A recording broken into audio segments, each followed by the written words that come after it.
Good morning, everyone, and welcome to the Institute of Fiscal Studies and Chartered Institute of Taxation Conservative Party event. We're here to talk about tax and public finances. My name's Rhiannon King-Hallware. I'm Head of Tax Policy at Macfarlane's, a city law firm. I've probably come about this the wrong way. I've actually arrived at conference with a cold, so apologies. But I'm hoping to leave conference without a cold. Hopefully you're also as lucky. So today's conversation is obviously very timely as we hurtle towards the general election. Tax and spending is obviously high on the agenda. I think yesterday I was pushed out of the way by a camera crew chasing after Ian Duncan Smith, asking for his views on tax cuts. So it's obviously very topical at the moment.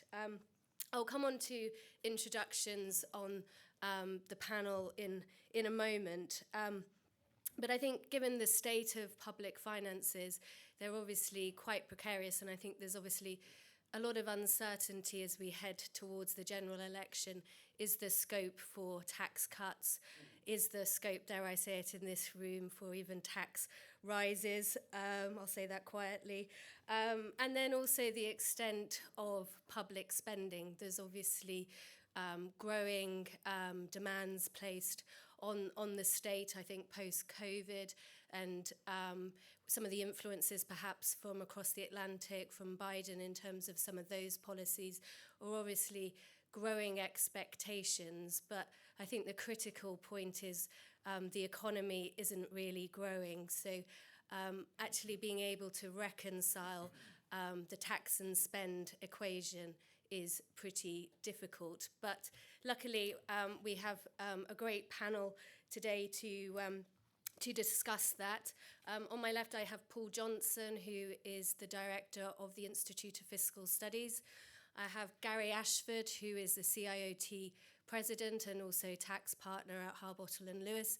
And at the end, we have Lord Lee of Hurley, who is a member of the House of Lords and also chair of the House of Lords Economic Subcommittee for the Finance Bill, and is also a chartered tax advisor and chartered accountant. So I think we are in good hands and in for an interesting discussion. In terms of the setup, each of the speakers will share some opening remarks and some reflections. We'll then have a bit of a discussion, and then obviously keen to get your thoughts and open up for a wider discussion with your comments and questions. So without further ado, if I can hand over to Paul to share some reflections on where we are with public finances. Well, thanks ever so much. Where are we with the public finances? Not somewhere we particularly want to be, I think, is the short answer to that question. We really are in a quite unpleasant place.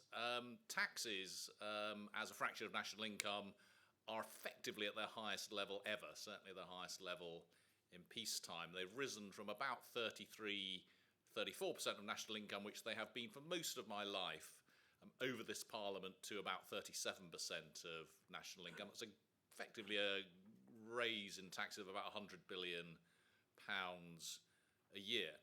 And I'll say a little bit more about how we've got there in a minute. So we've got taxes which have risen by more than they have over any similar period, to a level higher than they've ever been.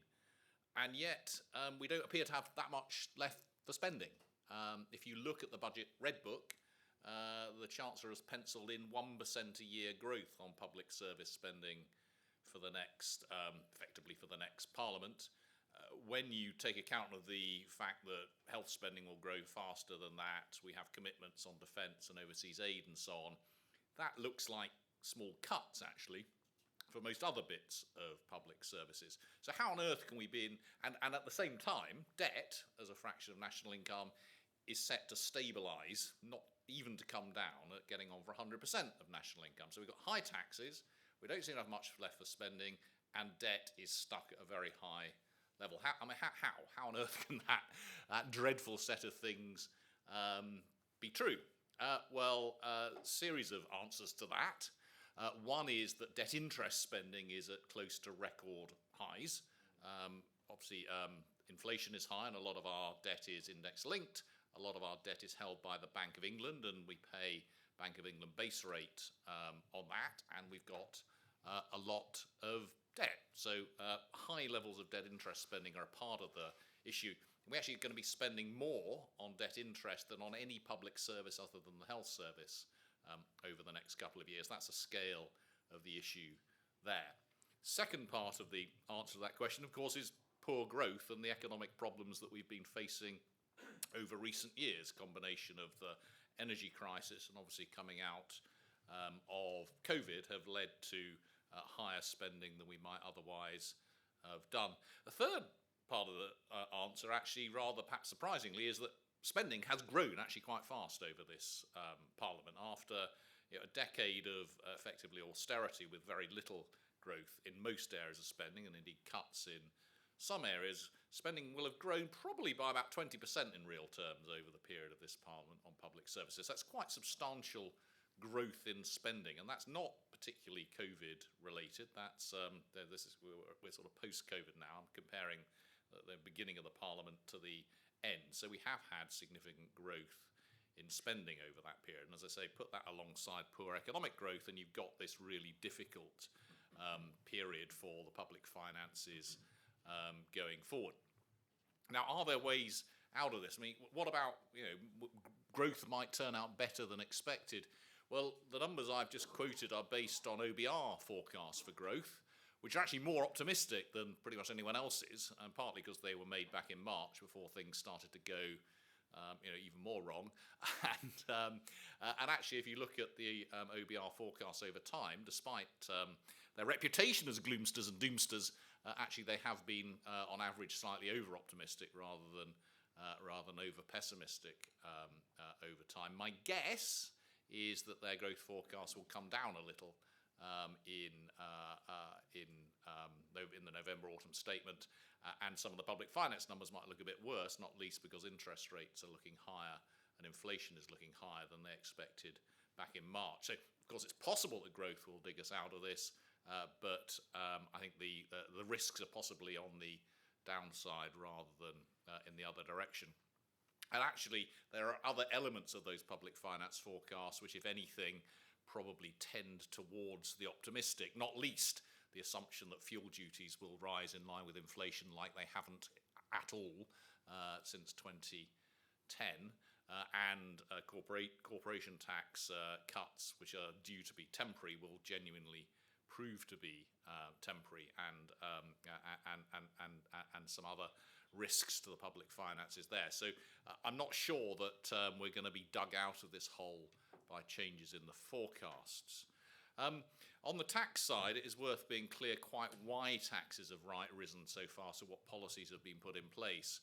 And the key thing really is the freezing of personal tax allowances and thresholds, which are now due to be in place for something like, for 6 years, and will raise probably 6 or 7 times as much as was originally expected back in, I think it was March 2021 when those freezes were first announced, partly because they've been extended for another 2 years, but mostly because inflation is much, much higher than was expected back then. And we are going to have record numbers of higher rate taxpayers in particular. So something like, I can't remember the numbers, something like 1 in 6 adults will be a higher rate taxpayer compared with something like 1 in 20 not an awfully long time ago if we carry on down that route.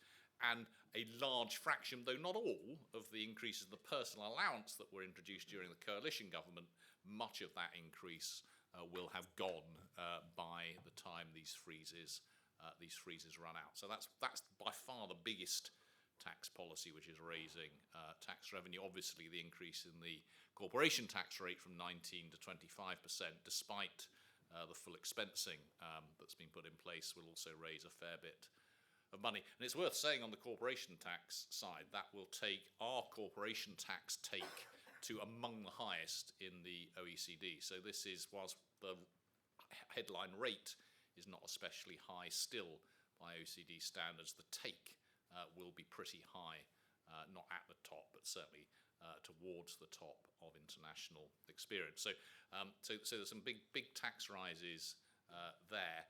Is there space for tax cuts? That was a question we were asked. I mean, you probably guessed my answer to that, given what I've just said. I don't think there is space for tax cuts unless we can think of some pretty radical changes to the way that we're spending the money.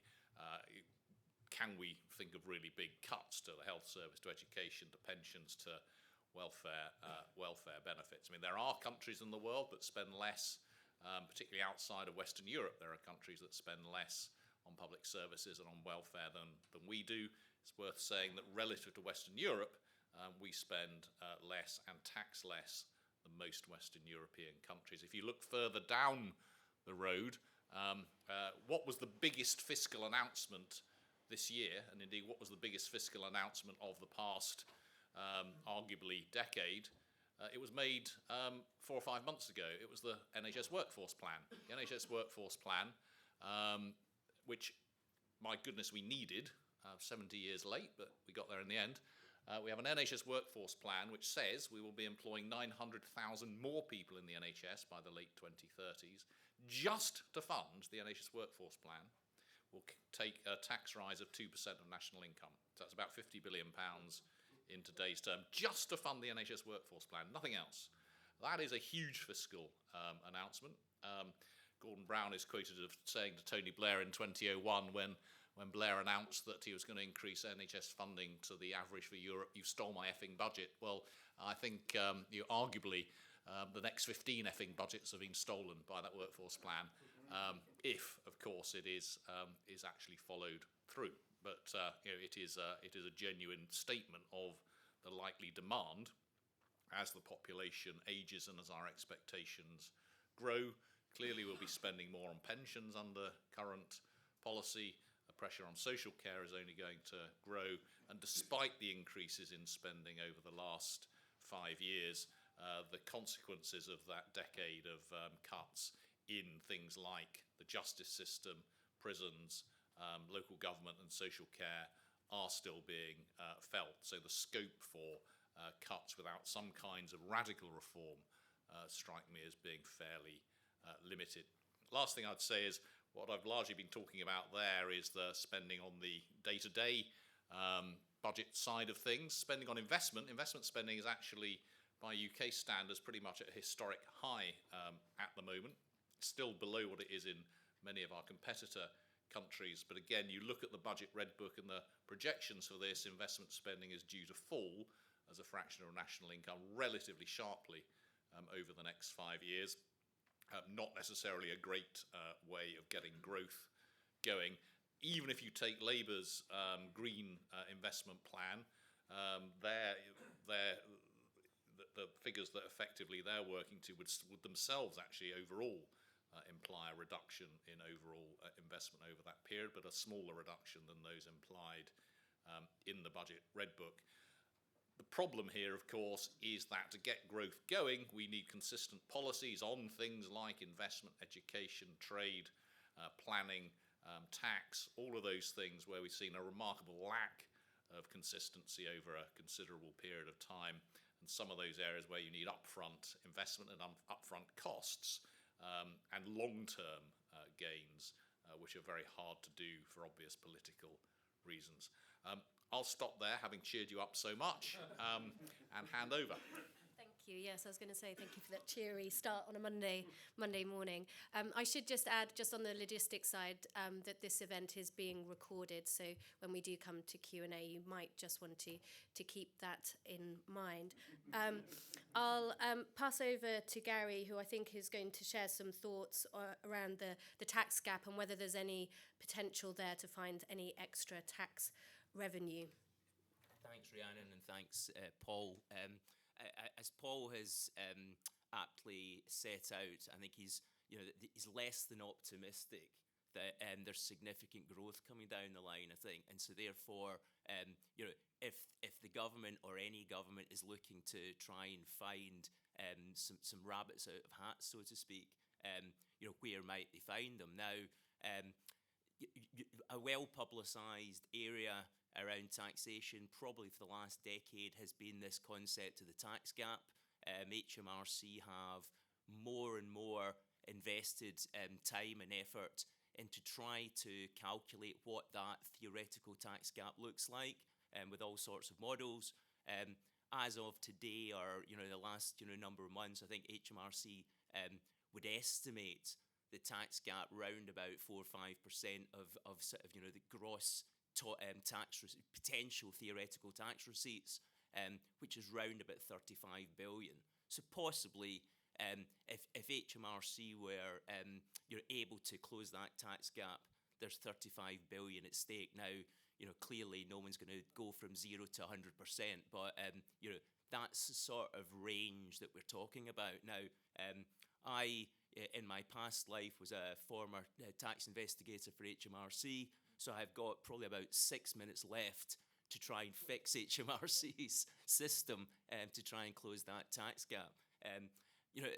There's a number of interesting areas within the tax gap that certainly interesting to me. Paul talks about corporate tax rates at the moment, and clearly they have increased, and clearly we've seen over many years now a regular discussion around the whole avoidance area, and whether that's large, but the contribution of large corporates towards that avoidance area. But if you look at the tax gap, 56% of the theoretical tax gap comes from small business, and so therefore, there's some interesting dynamics in there for government, possibly not palatable to local MPs, because a lot of those constituents perhaps are part of that tax gap. But that is HMRC's numbers. 56% of the 35 billion are linked in some shape or form to small business. So one would say, what can HMRC do about that? Tax gap is not just about fraud. Tax gap is not just about contrived avoidance. Tax gap also, hugely includes mistakes, errors, people not understanding the system. So that always takes you back to that discussion around simplicity. The simpler a tax system is, the easier it is to comply. So, there's always a call out from certainly from all the professional institutes around tax to try and actually make the system simpler, and that would continue today. We've seen over that last decade, a lot of work has been done by HMRC around that contrived avoidance space. That is probably, there's not huge mileage in that now for HMRC. There are still lots of policies being made around avoidance, and there are new policies in the offing at the moment. I think one of the current ones is to basically create a criminal offence around those who are involved in avoidance and fail to stop to publicise avoidance type schemes, and all of that is it's supported by professional institutes, and it's good housekeeping. But it doesn't necessarily get to the core of that 35 billion. If 1.4 billion is now maybe the estimate of avoidance, 5 billion, the best part of 5 billion is evasion. And so therefore, we probably need to see more activity on the evasion side by HMRC, just at a point when HMRC are, like every other government organisation, losing resource. So there needs to be some discussions, I think, around how are HMRC resourced, and how and what can they do around that tax gap. Clearly, you then get the sort of connection into the digital economy, and how does digital economy feature in there. Now, one of the things we've seen over the last, we've seen this sort of global agreement at large corporate level for international tax avoidance. The base erosion profit shifting sort of discussions, Pillar 1 and Pillar 2. What is certainly hard to estimate, I think, at the moment, would be what would be the contribution, what would BEPS do to the UK economy? It's not currently included within the almost the tax gap figures, I think. So, how in a 2 years' time, what will that tax gap look like if you were to try and incorporate the BEPS deficiencies? But given the fact that 11% of corporate tax or 11% of large business is part of the tax gap, it possibly isn't as large as everyone thinks. And certainly around that, on that international tax avoidance, the current parameters to apply those rules are very high. And so therefore, really, will that make a meaningful difference to things? For me, as someone who's sort of representing the Chartered Institute of Tax, alongside that tax gap is the whole situation of UK PLC. How do we make the UK more dynamic from a taxation perspective? I take on board Paul's views about growth, and I think everyone here is probably a realist. But we do have to still try and make the UK as interesting to foreign investors as it can be. And that's about looking at the economy as it stands today. Can we do more around research and development reliefs? Can we do more around all this of almost incentives that would encourage people to come into the UK? One question I've always got, and I don't know whether Paul can answer it, Lord Leigh can answer it, is we'll always have this discussion around, do you bring down corporate tax rates and what does that do?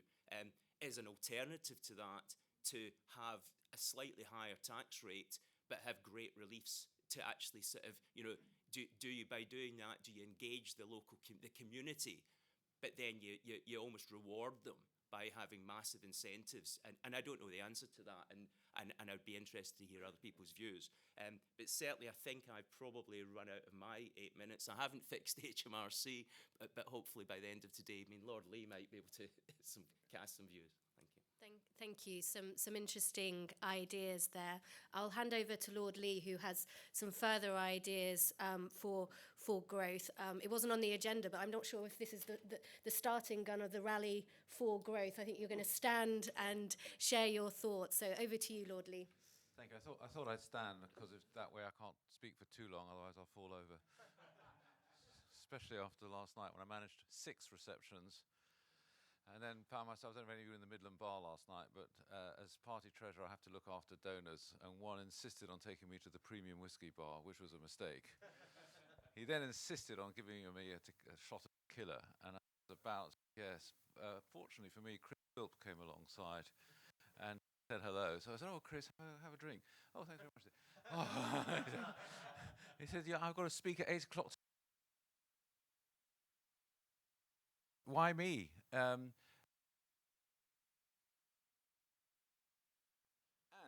if they repeal every piece of legislation post-1985, I will be able to advise you.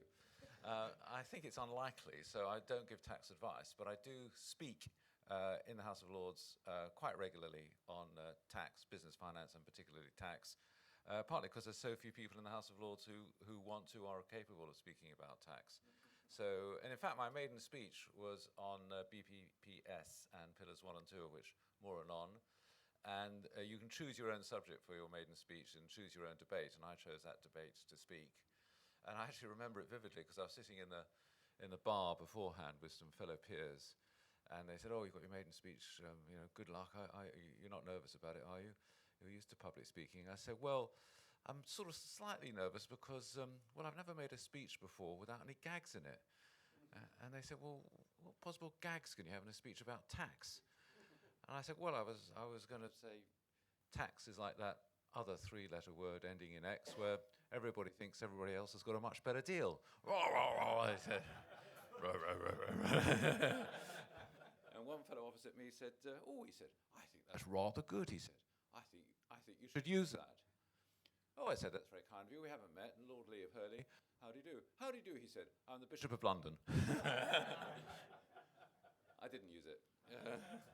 So, I mean, the background to this is, as Paul has cheered us up so much, is that we're going to Helena Handcart, and that where, of course, the truth is that since 2010, UK's grown faster, I think, than Italy, France, Japan, Germany, and we are very, very high on the FDI charts, investment coming in. And everyone goes on about the poor productivity figures, which I've got great skepticism about productivity figures. They are, of course, output per hour, so don't recognise that we work much longer hours. Perversely, they include in this country the NHS and education, where it's very difficult to get any productivity improvements. And they're based on survey figures. So who the hell's got time to fill in a survey telling the government how hard they're working? So I always rely on actual figures, and the only actual figures that you can really rely on are tax receipts, which is hard cash, and unemployment, which is a hard number. So other than that, the rest I would just making them up as you go along. So I tend to ignore them. But you have to recognize that because of COVID costs and other costs, spending costs, as Paul has alluded to, the government has to find ways of replenishing its reserves.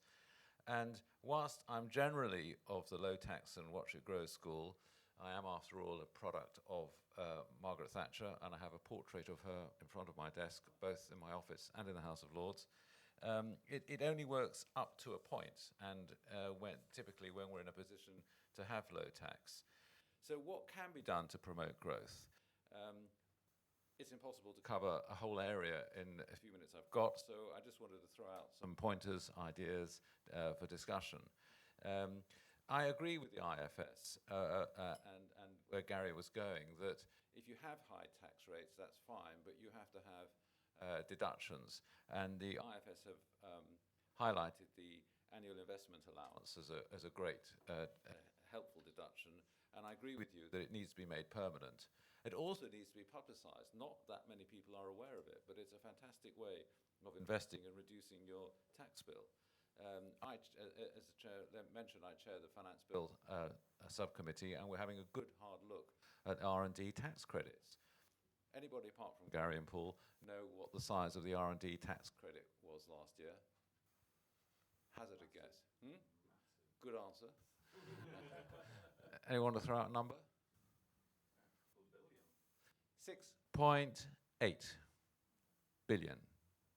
To the point that the HMRC's accounts were qualified, as the auditors said they're not able to determine if that figure is accurate, and they can't tell whether or not how much fraud or error is in that 6.8 billion. So there's a lot to be done in that area, and we're looking at it as our HMRC. So I can live with a 25% corporate tax rate whilst there's that sort of deduction. I am a big fan of the digital services tax, which the Treasury say doesn't work and can't be targeted. It's to tax offshore, to tax online retailers, including offshore retailers. HMT don't like it because they claim it's a John Lewis tax. But actually, the wording does exist to make digital services tax work.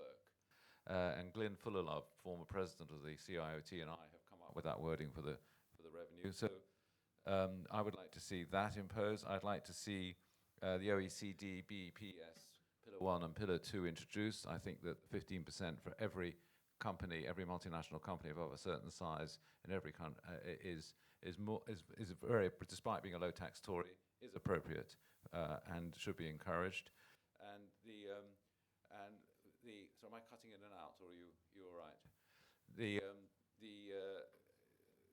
issue I have facing me at the moment is in respect of the VAT for low consignment goods, which Amazon and Shein are still avoiding despite the 2021 reforms. I'm hoping that the work we've done on the Economic Crime and Corporate Transparency Bill will stop these sham companies starting up and claiming and consigning goods to the UK through supposedly UK sources. So there is a lot of tightening up that you can do. One area I do want to highlight is EIS, SEIS, and VCTs. Fantastic boost to our economy, but they are still subject to the sunset clause. The Chancellor has stood up and said he will get rid of the sunset clause, but he hasn't enacted them. And the industry is waiting to see what happens on the sunset clause, and I'd like to see at the same time all the restrictions that are put in place by the EU on the EIS and SEIS, because they regard the EIS and SEIS as a state subsidy, are lifted. So it's perverse you can't invest in a company that's over 7 years old. It's perverse you can't invest in a company where your family own more than 30%. These are unnecessary EU state restrictions which post-Windsor framework I'm hoping will go. And by the way, has anyone noticed the only reason the Labour Party can put VAT on schools is because the EU restrictions no longer apply? They forgot to mention that. Deviating slightly on to rates, I just wanted to pick up on the IFS proposal of revaluing properties to put higher rates on high-value properties. In fact, there's no need to revalue every property. All you have to do is revalue properties in Band H, of which there are 200,000 in England, about 3 in Wales. No, it's 5,600 in Wales. And just revalue those and put higher bands H, I, J, K, and an enormous source of revenue comes in on these ridiculous properties. How many people in this room know what their council tax rates are? Yeah, well, 20%, 15%? I haven't a clue. And it should be a more meaningful sum. So, drawing to a close, I just, as we're at a political gathering talking about business growth, I do want to mention the effect of the Labour proposal to abolish business property relief on IHT. This has sort of gone unnoticed, and it's going to have a devastating effect. The Quoted Company Alliance has come out with its abhorrence at this idea. It means that if you own shares in a family company and you pass away, your estate has to find 40% in cash on the value of those shares to pass to HMT. And that means that people are going to be forced to sell businesses that they'd otherwise passed from generation to generation. You may have views that generational wealth is a bad thing, but it cannot be a good thing that people are forced to sell regular family businesses because of someone's demise, which could be an early death. And likewise, I want to see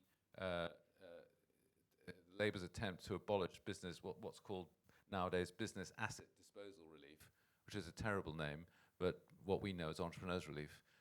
Labour want to get rid of that as well. The whole essence of entrepreneurs starting up a business and growing them is not to take out dividends, which I know IFS calculators how people reward themselves, but it isn't. It's to build up capital in a business and then to sell it. And for the reward of starting a business and taking that risk comes in the capital gain.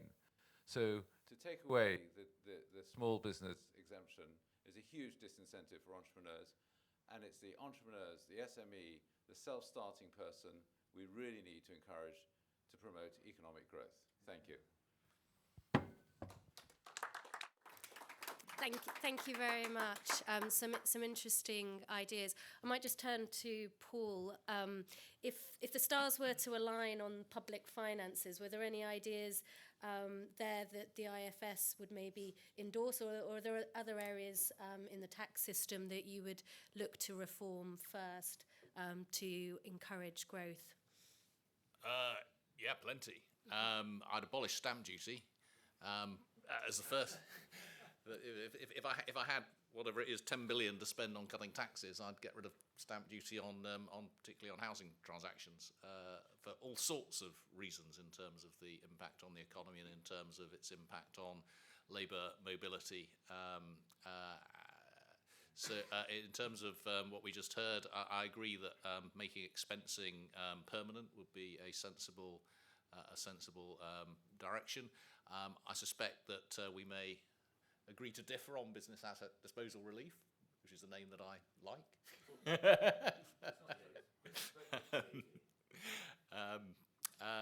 But I actually think the main thing I'd say in terms of business taxes, and I'm sure that other people in this room have heard it and think it is the most important thing, is just to have some level of consistency and certainty about where we're going with it.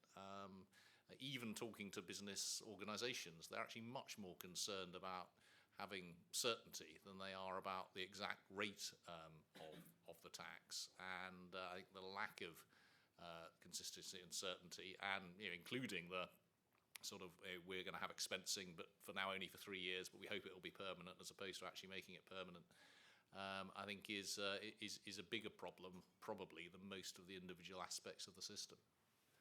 Thank you. Gary, you touched on HMRC. And I think there have been some concerns that the CIOT has raised in terms of service levels, in particular having an effect on businesses and their ability to get on and do things. Can you share some reflections, and does HMRC need more investment to improve on its service levels? Well, that's. I mean, it's an interesting point. I mean, I think the starting point is yes. They probably, and I'm sure if someone was sitting here from HMRC, they'd probably say we'd love some more resource. But the whole dynamic of tax authorities globally is interesting at the moment, and actually, it has going back to sort of Lord Lay's point about R&D is interesting, because the one thing that's changing for all of us, everyone in this room, is the digital economy. You know, digital economy is massive, both positive and negative in all of our lives. You know, whether you're a fan of social media, whether you benefit from social media, that's having an impact. But it's also having an impact in business as well. I mean, I chair the Chartered Tax Crypto Committee, and so I'm working with with HMRC around tax rules for crypto. But one of the areas that I think HMRC need to be very careful about is beyond they have big discussions around things like Pillar 1 and Pillar 2. But if you actually look at the definition of a tax advisor at the moment, what you are finding, and I think this is part of the R&D issue, you're finding lots and lots of new non-tax people are effectively coming into the tax space, with an app or with effectively a website that's providing access to all sorts of things, including R&D relief. And those people, they don't necessarily have the rigor of the professionals. You know, I'm a chartered tax advisor. We've all spent a lot of time, whether it's the ICAW, the Chartered Institute of Tax, introducing sort of regulations, ethical behaviour. So I think HMRC need to be, they need to be possibly a bit more alive to what the definition of a tax advisor is when they're trying to counter tax avoidance. A lot of that tax avoidance nowadays may be coming through a digital channel, as opposed to, they're still very focused on individuals. They're still very focused on tax advisors, when actually the digital economy is going to, do brilliant things for this country. But we also have to be alert to the challenges, cybercrime, and even in the tax world, how it's actually challenging the way we do tax. Thank you. And just a question for Lord Lee before we open up to questions from the audience. There's obviously, as Paul described, some big challenges with the public finances, and you presented some really good ideas for growth. Is there an opportunity for politicians, though, to have a more honest conversation about the challenges, or are we likely to enter into this general election period sort of ignoring the elephants in the room? What? Politicians not having an honest conversation with them? What are you suggesting?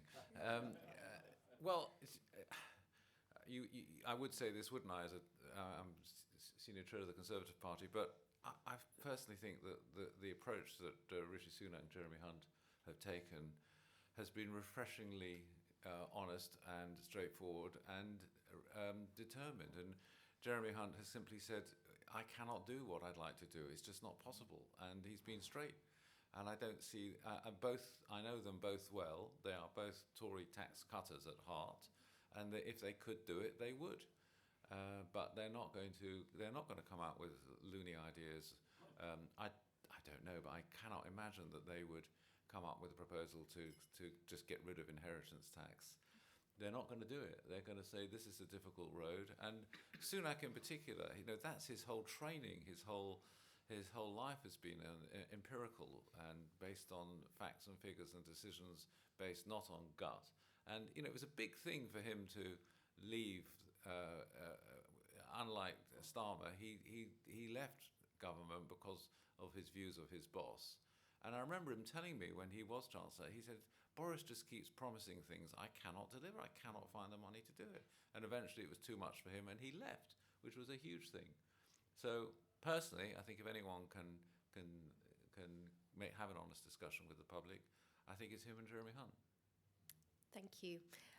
So we'll open up to questions. There is a roving mic.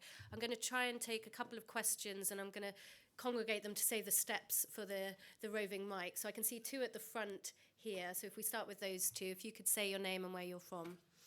Tenny Samuels from Surrey, ex-chairman of a bank, lawyer, notary, God help us. And the thing that worries me is AI. AI, the revenue, need to get hold of AI and start using it for tax collection. I live in America and they're starting to use it there to save a lot of time. What are your opinions, please? Thank you. Hi, Andy Watts from Wokingham. I'd like to go to an elephant in the room, or in politics, really, but I want to talk about it in a slightly different way. So the elephant being, for most of us, immigration. If you look at mathematically how much it costs to run the UK, it costs probably about 50 to 60,000 pounds you need a person to be earning in their working life is roughly break even. Slightly complicated calculation, but it's somewhere around there. I think rather than focus this, because this session's about tax, on the numbers of immigration, what's then clear is we need to really work hard to get those higher end individuals and people into the country. Those are the ones that will pay for everybody else. What can we do through the tax system to really incentivize and become a world leader in attracting those people? Okay, thank you. Two good questions. Gary, if I could start with you on the AI and whether that's something HMRC could use, and then maybe open up to everyone on the second question. Well, certainly on the AI, I'm sure you're probably aware the HMRC for a while have used web technology to try and identify people with offshore structures. So, I've sort of sat in one of the sort of the working groups with HMRC probably for the last decade around sort of offshore, the sort of strategy for offshore behaviour, and clearly that's been very. They've been very effective using the internet to find, structures that, and then understand who the beneficial owners are of those structures. So data, clearly there's lots of data out there, and clearly with the introduction of things like the Common Reporting Standard, the world has become hugely more transparent than it was when we started that project 10 years ago. So a lot of work's been done by the OECD and all the member countries of the OECD to make for a more transparent world. It's not finished, it's not there, but certainly it's significantly more transparent today than it would be a decade ago. Just quickly on the point about this wealthy individuals coming to the country.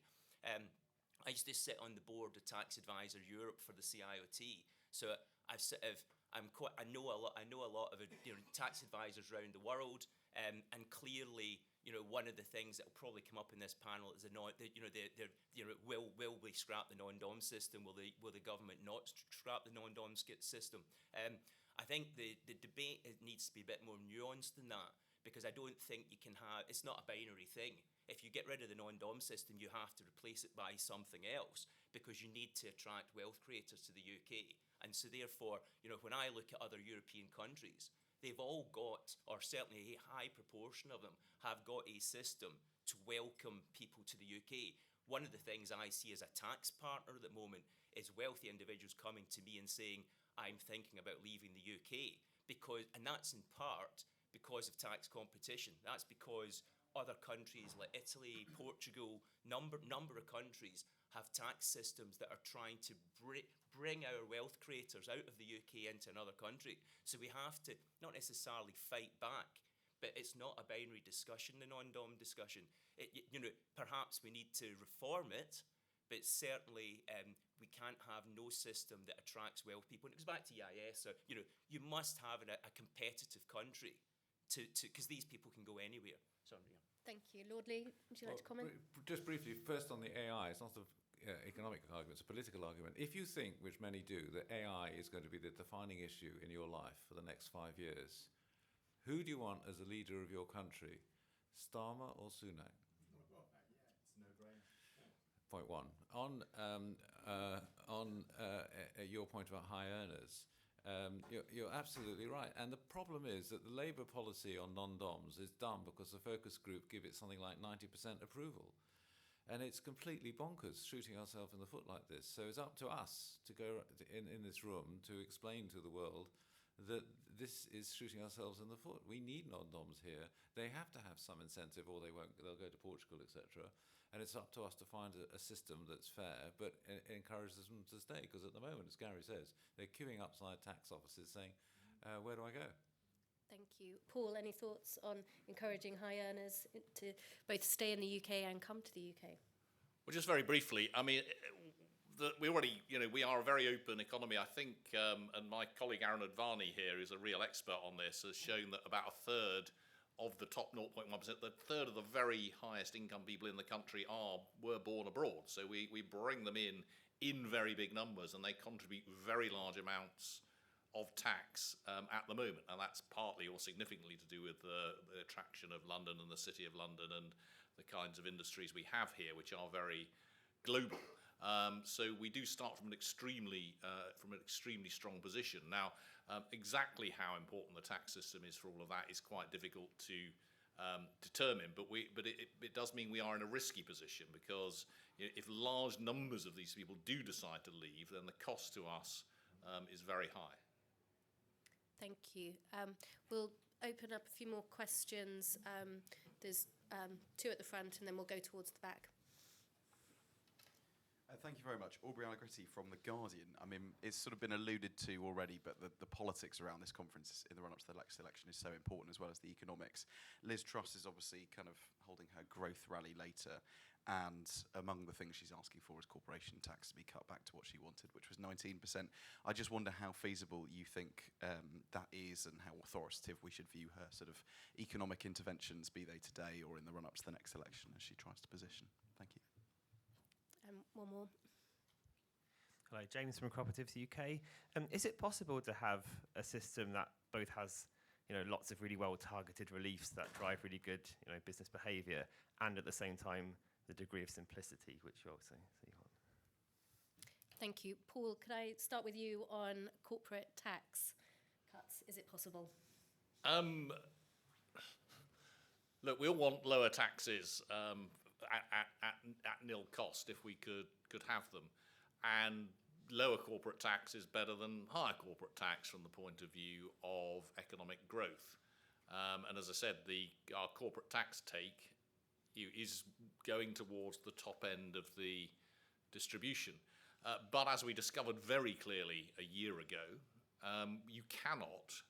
you really cannot cut taxes dramatically without saying how you're going to balance the public finances. So if you are looking at taking corporate tax back down to 19%, which I think would cost in the order of 15 to 20 billion pounds a year, then you have to have some kind of plan as to how you're going to fill that. Now, in a sense, the odd 10 billion out of a budget of $1 trillion is not vast. Were a chancellor to look for 10 billion of tax cuts and find the odd bit of saving on the spending side, maybe some smaller tax increases elsewhere, yes, that's feasible. But if what you want is growth, and I think we all want growth, we kind of know how to do it. We need to invest in education, in particular further and vocational education, and organise that right. We need to liberalise the planning rules. That's difficult politically, but we need to do it. We need to be investing appropriately in infrastructure and housing and rail and road. We know we need to do that, but often we don't. We need a closer trade relationship with the European Union. We know that would be good for growth. We need a tax system which is straightforward as well as competitive, and we fail to reform the tax system in appropriate ways. Look, we kind of know how to get growth, but actually it's politically really difficult, because driving roads through people's back gardens isn't very popular. Building houses next door to people isn't very popular. Spending more, implying more tax on infrastructure and education, isn't very popular. Tax reform that leaves some people worse off isn't very popular. Now, those are the things that we need to do. To simply say what you need to do for growth is to cut tax without any plan for the public finances, that isn't going, certainly by itself, to work. Thank you. And then just picking up, Gary, on the compromises around having lots of targeted reliefs, and I guess maybe commenting on some of the simplicity in the tax system around that. I mean, it's a brilliant question. I'm an optimist, and so fundamentally, I think that why not try for it? I would always aim high.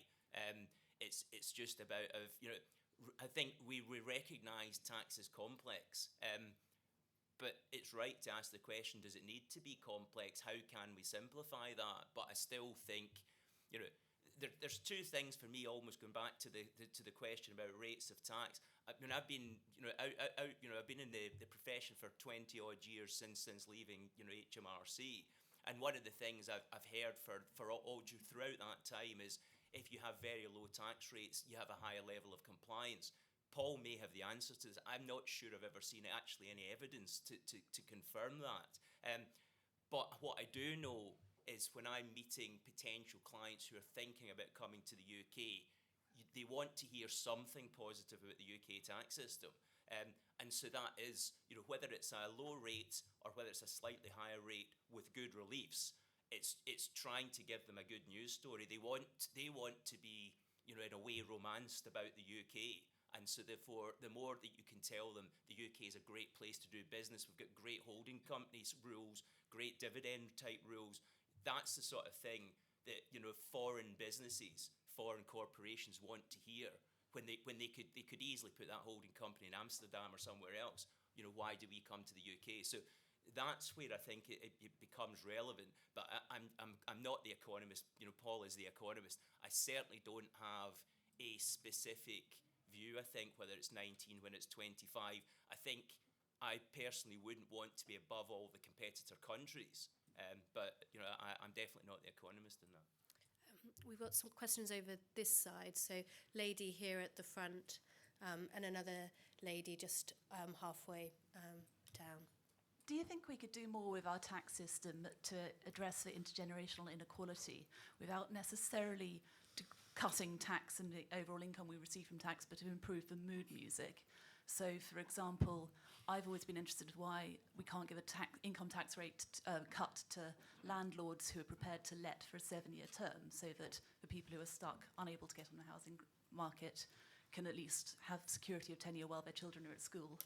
Likewise, cuts to inheritance tax, could we link that somehow to social care? So we're not putting, if we're going to talk about cutting inheritance tax, we're tying it in, well, yeah, you're going to at least have to push forward these changes to social care that are otherwise falling a huge burden on the next generation and are really putting off the next generation of Conservative voters. Thank you. And then just one more question halfway.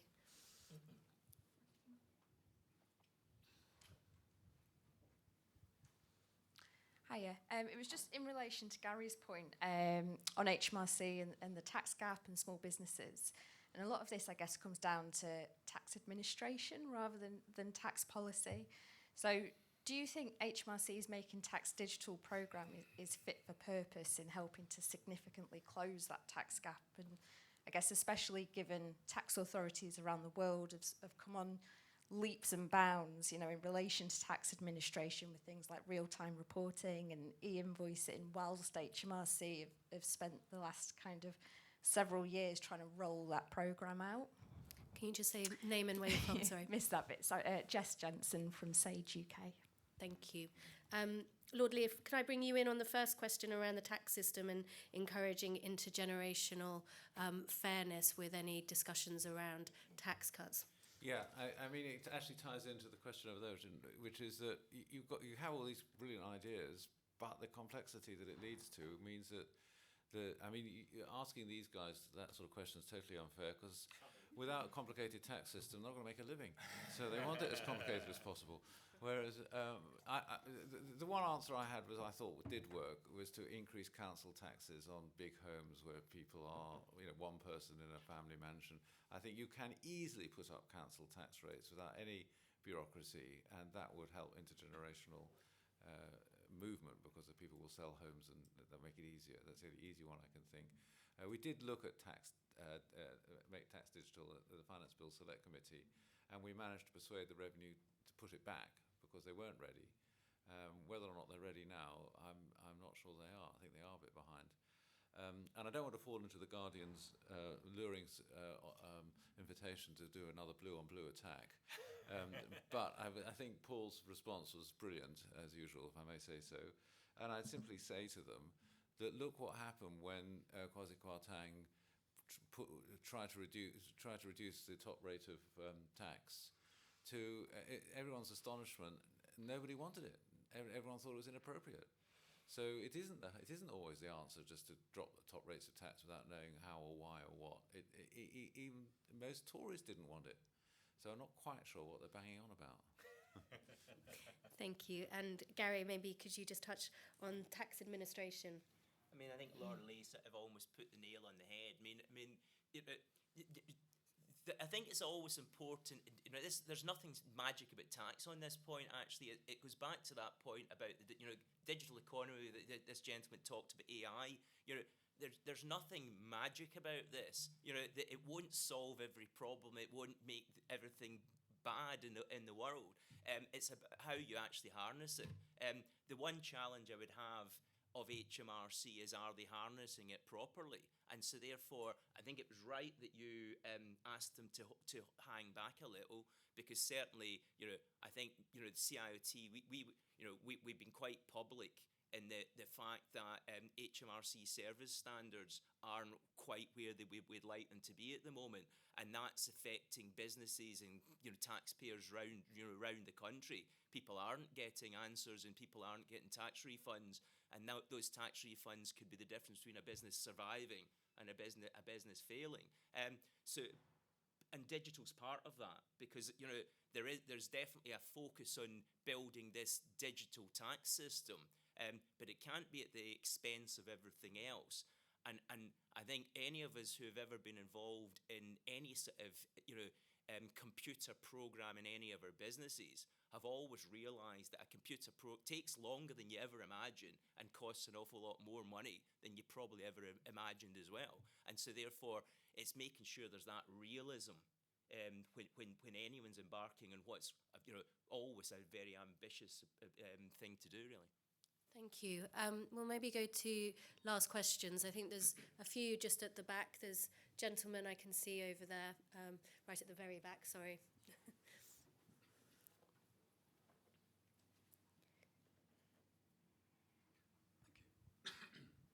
John McLaren, economist. I want to go back to the issue of GDP growth. I mean, without GDP growth, we're going to struggle to raise taxes and to be able to cut taxes further forward.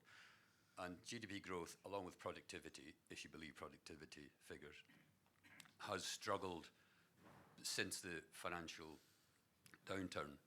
But there's also, compared to the end of the 20th century, where there were tailwinds improving growth from more women's participation in the economy, from improved education, more people going to university, and from better demographics. Now we've got all those flipped over, so there's no improvement in the first two anymore, and you've got an aging economy. So the likely growth rate is going to be lower anyway, which then takes you back to just productivity and improving that. And that, as Paul outlined some of the ways to improve growth, and those are also through improving productivity. But if you don't address that, I just can't see how you're going to be able to cut taxes. It's not easy, it is long term. But at the minute, tax cuts seem just a fantasy. Thank you. And then I think there was another question while the mic's at the back, just on the other side, and then we'll take last question here at the front, and hopefully that will wrap things up. Yes, hi, Campbell Murdoch of Total Energies. I heard the panel say that businesses want a certain future for tax so far as possible, and that is definitely the case. However, if you have a discussion with Treasury, they always say we cannot bind future parliaments. So if you were looking for a contractual solution for strategic investment, which I think we should be considering, the Treasury seem to be reticent in providing a solution. So I just wondered if the panel had any views on that. Thank you. And then final question, sorry, just at the very front, and then that's the last one. Thank you. Thank you very much. Hopefully wraps up a few other things. Paul Swinney from the think tank Centre for Cities. So it doesn't look like we can really cut tax. We had lots of questions about intergenerational distribution. Should we now, does that then mean that we should change the triple lock? Thank you.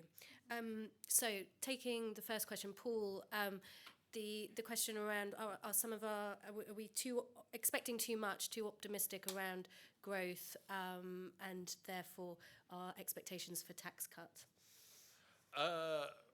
Well, I mean, as I said at the beginning, I don't think there's going to be space for tax cuts. It's not just the immediate pressures that we're seeing in the public finances, but we know that we're going to be needing to spend more on health and pensions, social care, and everything going forward as a result of demographic change. So I think the chances of tax cuts are very remote. As I said, taxes have grown for a very long time. Tax have been 34% of national income. And that's despite the fact we spent more on health and welfare over that period. And that's partly because we slashed defence spending to 2% of national income. It's partly because we've had a decade of austerity through the 2010s. If you look at other bits of history, we've kind of got out of nationalised industries. We've sort of privatised some higher education funding. It's going to need something along that scale to prevent taxes going up from here. And I don't know what that would be. So I think that's where we are. Just a couple of other reflections on the intergenerational issue. In terms of the triple lock, look, I think it's perfectly reasonable to say we want a state pension which is higher than it is at the moment. I think it's a political decision which I don't have a particularly strong view about as to whether we want a higher pension or not. I think it'd be very good if the parties could say it's currently about 25% of average income. Where do we want it to be? Do we want it to be at 28, 30, 33, and then aim to get there and then stop? And the triple lock is a very random way of getting there. We just don't know when it will be there. But I think having an aim for where we want the pension to be is absolutely reasonable. In terms of the sort of broad role of the tax system in intergenerational equity, look, there are lots of things to do. Certainly reforming council tax. There was something I saw on social media the other day which just showed a picture of a $36 million house somewhere in the US, saying there's $100,000 of property tax a year on that, and a £250 million house in London on which there's £3,000 property tax. There are still houses in Westminster and Chelsea and so on which pay less in council tax in nominal terms than they did in rates back in 1990, and that's just ludicrous. As I said, getting rid of stamp duty would also help with moving the housing market. And don't forget that we tax unearned income much less heavily than earned income because we don't have a national insurance on top of that. And I think we could think quite seriously about changing that. Thank you. Gary, could I bring you in on the question around stability in the tax system and whether some sort of contractual solution might be the way forward? It's interesting, actually. I mean, certainly, Lord Lee's the politician in the room, and I suspect politicians are not going to want to be bound by previous administrations. But I do wonder whether, HMRC being empowered to enter into some sort of agreement that will last beyond a certain period of time for the benefit of business, is certainly an interesting proposition, and I could, on a personal level, I think that could be something worth exploring. But I don't think governmentally, and I'm not the expert, that a government is going to want to be held to account for a 5-year period over something because of X, Y, and Z. It's a political decision. I mean, they've done it for other things that possible, but clearly anything that can be done to give business some stability, one would say must be a good thing. Lord Lee, can I bring you in for some final reflections? Yeah, on the question about productivity and growth, I'm much more optimistic than you. I take your point that the tailwinds that we've had have been exceptional and one-off. But I go around factories quite often in my day job. I remember going around one very recently, and there was literally a fellow who, needless to say, he was East European, and he was paid very little, and his job was lifting a box from one production line to the other production line. And that was it. He was literally all day moving it. And I said to the owner, well, why is that not mechanized? And he said, well, it's just cheaper to pay this guy. That's all changing. Quite rightly, minimum wage is going up. And I see an enormous increase in productivity, not just in the factories, but through AI. And AI will lead to massive increases in productivity for every industry. So I believe that there will be growth and increase in productivity leading to lower taxes if we have the right government enabling people to take advantage of them. I mean, you're right about the triple lock, of course, Paul, but politically I just cannot see a government going into an election with anything other than a commitment to keep it, sadly. And of course, you're right about the governments not binding subsequent governments, which has its pluses and minuses, but that's just how Parliament works. We've just got through 38 bills in the last Parliament. The King's speech is coming on the 7th of November. Please God, there's not another 38 bills, otherwise I'll never see my family. But can I just, if I am ending, thank the CIOT for all you do, and the IFS. I can tell you, for those who are here as supporters of CIOT, parliamentarians really do rely on them for information, help and advice when speaking in debates and changing legislation. So thank you to them and to all their supporters. Thank you. And just like to say thank you very much to my panel, to Paul, to Gary, and to Lord Lee. And on behalf of the IFS and CIOT, thank you all for coming today and raising some interesting questions. I hope you have a good day. Thank you. Bye-bye.